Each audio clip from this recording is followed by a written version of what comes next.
Hey everybody, the first story I have for you today sounds like it could be a romantic comedy movie or at least a Netflix series. She told me I was out of her league, and then her prettier best friend asked me out right in front of her. And that's not even the craziest revenge story I've got for you today. Stick around for number 3 because it ends with somebody literally throwing up from humiliation. Ready for story 1? Let's jump in. A couple years ago, I was the new guy in my apartment building and I was making friends with a group of people around my age. Among them were a couple of women who were best friends and roommates. Not anymore, obviously, that I found cute. I didn't approach the cuter one, let's call her Kate, because I basically rejected myself after looking at her because she was way out of my league. A couple of months passed by, and I asked the other girl, Rita, if she would want to go out sometime. What's the worst that could happen? She'll say no. Wrong. She said to my face, "No offense, but I think we're in different leagues, physically speaking." That hit hard and my eyes welled up, and I said, half smiling, trying to keep my tears in, "Wow, okay, sorry," and left. And apparently she described the scene while laughing to her best friend. Quote, "You should have seen his face. I felt bad, but it was funny that he would cry like that." Close quote. The next time I ran into Kate, she asked if I had a minute and she said, "Rita told me what happened. Why would you ask her out? I thought you would have noticed what she's like." I asked what she meant. Apparently, she's a stone cold witch to most guys who ask her out, and that Kate doesn't really like Rita. I said, "I thought you were besties." Kate said, "Nope. She thinks so. God knows why." Out of the blue, she then asked me, "Would you be game if I asked you out?" I was like, yeah. But then she said, "I'm not really looking for anything serious, but I think you're cute." Not to mention the look on Rita's face when she gets to know. But of course, only if you don't feel like I'm using you to hurt her. I really like you so far. And besides, it's just casual if that's okay with you, lol. I said I wouldn't mind, lol. And we just laughed for 5 straight minutes like drunk talking stupid crap. She told me to come over to their house so we could go out. She texted me when she was sure Rita would notice, and I rang their doorbell. Rita asked, "What's up?" And before I could answer, Kate came out and said, "Hey, don't wait up for dinner. We're going out and we could be a little late." Rita said, "Yeah, sure." But her face was as red as a traffic light. We walked out for what turned out to be a pretty cute date, lol. We parted ways a year later since we were just different people. But it was nice while it lasted, not so much for Rita, who's no longer her roommate, lol. The entire time I was reading that, I was thinking of Mighty Morphin Power Rangers and Rita Repulsa. So Rita got her comeuppance when her even prettier, not really friend, I guess frenemy, stole what could have been her guy. Sometimes it's better when people reject you because you can spend more time on people that are worth your time. Besides, the good relationships kind of fall in your lap and find you when you're not even looking. On to story 2. This next story is textbook Malicious Compliance. Be careful what you ask for, people. Titled, "You want me to follow the exact recipe? Fine. Enjoy your inedible cookies." So I work at this boutique bakery in Portland. Been there like 8 months maybe. My manager, Dana, is one of those people who never actually baked anything herself, but got promoted because she's good at spreadsheets or whatever. Anyways, we make these lemon shortbread cookies that are stupid popular. They're my recipe actually. I brought it with me for my last job and the owner loved them. The thing is, you have to chill the dough for at least 2 hours or they spread too much and then they get greasy. That's just how shortbread works. Last week, Dana decides we're inefficient and announces this new policy where all cookies need to be prepped and baked within the same shift. No overnight dough. No exceptions.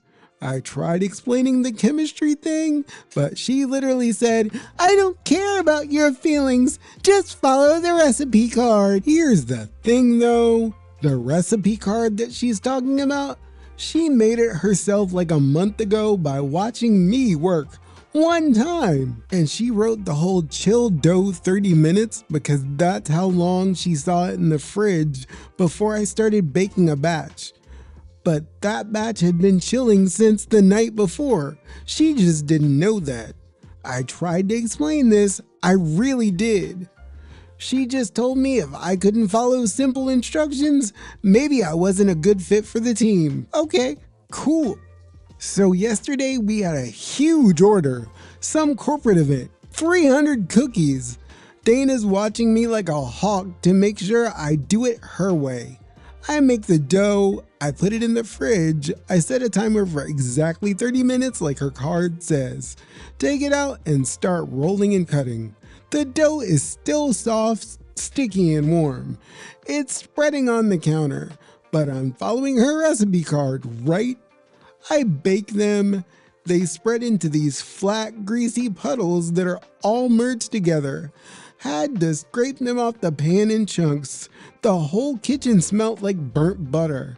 Dana absolutely lost it, started yelling about how I sabotaged the order on purpose. I just held out her recipe card and told her I followed it exactly. I even pulled out my phone and showed her the timer. The owner had to refund the whole order. Dana got chewed out in front of everyone. This morning there's a new recipe card that says, chill dough 2 to 4 hours or overnight. She won't even look at me now. Well, if it isn't another example of play stupid games, win stupid prizes. You literally have the person who has the recipe that they brought with them, but you know better? Sometimes math and baking go together, and sometimes I guess it doesn't. Sometimes people have to learn the hard way, and the best way to get petty revenge is to do exactly what you're told. Do you have anybody like this at your job or in your life? Let me know in the comments. On to story 3. Alright, this is a little bit of a trigger warning because it involves vomit. This is probably the most epic takedown I've read so far, and it reminds me of those 90s and early 2000s Disney movies. Titled, PE teacher kept making fun of me because I'm not athletic, and I made him vomit from exhaustion in front of the whole class. This was well over a decade ago, but I wanted to share. I was born with congenital heart disease and had surgery when I was a kid. I'm completely okay, but sports was obviously not my thing. I was small, skinny, and clumsy because I never really could do the typical outdoor stuff like most kids.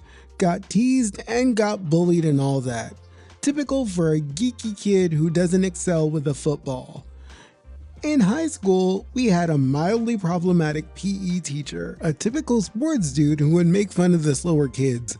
I still remember how he ordered my overweight friend to do a gymnastic jump from a trampoline over a stool, which he obviously couldn't do, and he fell so hard he cracked his head. I found peace with myself long before and mostly didn't care and just took it. But it was stupid, and I hated how he always encouraged the jock culture of making fun of the nerds. We would constantly do basketball or soccer or football. The thing about my specific condition is I don't do explosive or reactive sports at all, so I would have to sit down every few minutes to catch my breath. You would think, what's wrong with that? But I was shamed about being the weakling of the class every week.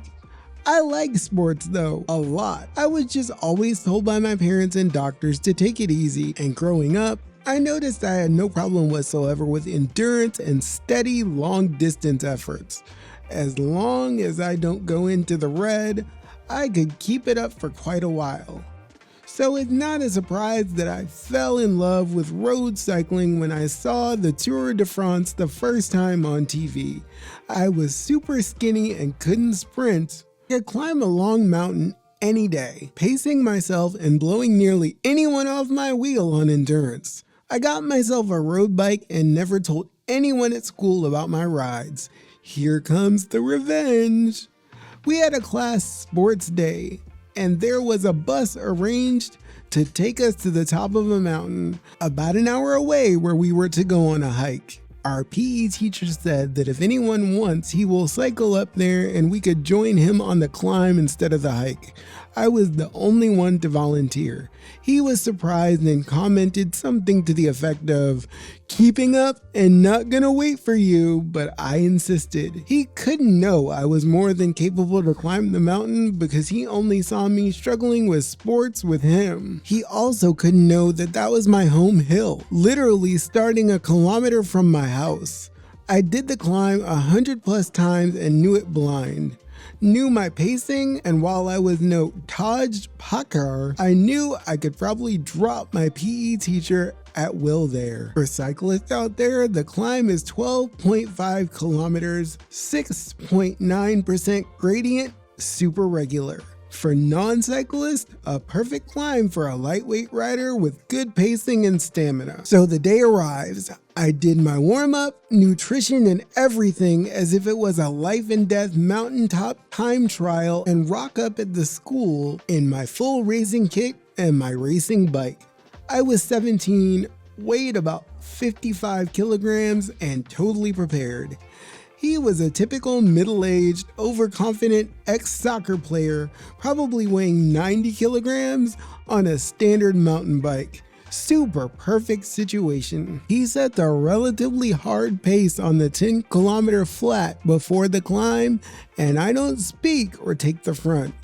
I take my good time to get back on his wheel before the intersection, and he probably thinks he will drop me the second we start going uphill. The climb starts and it becomes very apparent to me, but not to him, that he's near his limit, but that it's at least 5 kilometers slower than what I could do on that mountain. But I don't attack him. That would not be satisfying. Instead, I start bantering how someone's getting dropped today, and that would be embarrassing if the whole class sees how I beat him. And then I take over the pace, slowly start turning the screw on him. Then a bit more. I knew after about 3 kilometers that he was in the red, keeping him just slightly over his limit for the next half an hour. I wanted to make him suffer, but not without dropping him. I let him recover for a tiny bit if he starts looking too bad, but then I would slowly push the tempo and make it as painful for him as possible. It was Tour de France level mind games. I don't think I've ever enjoyed myself on my bike more. And it was that typical humiliation attack every amateur ride group cyclist knows. He dropped like a stone. I got my revenge and was very happy with myself. He said something about his heavy bike and I kept my mouth shut. But it got better. On the top, he was clearly dead. So much so that he had to vomit in the parking lot, and even if only a few of my classmates saw it, everyone knew. He had to sit out the hike after, and I just quietly sat there with him because I didn't need to do the hike like he promised, and just looked at him enjoying the sweet revenge. I didn't say anything after that, nor did he. He never made any more comments to me in PE class again. Lesson: don't bully your students. They might surprise you. That's gotta be embarrassing. The student you spend a whole year discounting embarrasses you in front of all of your students, and now it's on the internet for all time. I have my own little don't judge a book by its cover story. Just because you don't see my face on this channel does not mean that the avatar is fake. You are literally hearing from a person who uses a wheelchair. When I'm not talking on my microphone, my favorite passion in life is martial arts, and I've also been able to compete in competitions before. One competition, I went with the rest of my school and competed, and I was a brown belt at the time, and I'm getting ready to do the form that I agreed with my instructor I was going to do, and it's pretty difficult. So I'm getting there, thinking about what I have to do, and getting myself ready. And one of the judges gives me this condescending tone, and he says, Hey buddy, what are you going to be doing for us today? Anybody who knows me knows I hate when somebody who doesn't really know me calls me buddy because it's pretty condescending. So I told this judge that I was going to be doing a very intricate form. It took him a second to close his mouth, but by the time I started my performance, I heard the judges whispering, "This guy can actually do this form." So I'm having to stifle a laugh and thinking duh and trying not to mess up. So not only did I show the judges that just because you're sitting down doesn't mean you can't do plenty, I won and beat able-bodied adults. So yeah, I can tell you all day long about not judging a book by its cover. So tell me, what was your favorite story today? The woman who got her feelings hurt because she discounted a guy she didn't think was cute enough for her, the cookie catastrophe, or the cyclist who made his teacher look pretty dumb? Let me know in the comments. And if you enjoyed these revenge stories, we've got more where they're coming from. There will always be laughs on this channel. Hit the like, hit the subscribe button, and ring the notification bell so you never miss our next batch of stories. Trust me, the next one that comes back will be even crazier and it'll be funny.